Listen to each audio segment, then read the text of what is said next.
Since the 2008 economic crisis, nations across the world are doing everything possible to avoid bankruptcy. While there's much talk of the declining dollar, the crisis is taking its toll on the euro. The area where the financial blow is most significant is in southern Europe. Even though this is happening in another continent, people here are affected, as there are over 900,000 Canadians whose families hail from Greece, Portugal, and Spain. Canadians planning to visit the three countries are worried about how the possible bankruptcies will affect their travels. A St. Thomas student going to study in Spain is apprehensive about her trip. I'm a little bit worried about job prospects because my hope was to travel there, stay for the 6 weeks, and maybe try and find a job, get a visa.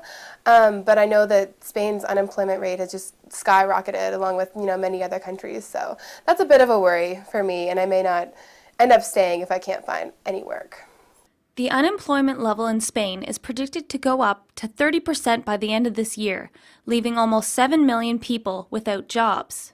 Meanwhile, Greece has the largest budget deficit in the European Union and is on the brink of bankruptcy. The Economist online reports that the debt will be difficult, if not impossible, to pay off. This may leave Canadian tourists and those with ties to the country uncertain of future visits. In Portugal, the people are not only suffering from an economic downturn, but also a recent flood that will cost the government millions in damage relief. The Portuguese government promises financial aid to Madeira, but it's unknown where the money will come from and when it will arrive. One Portuguese immigrant living in St. John knows firsthand how economic hardship feels.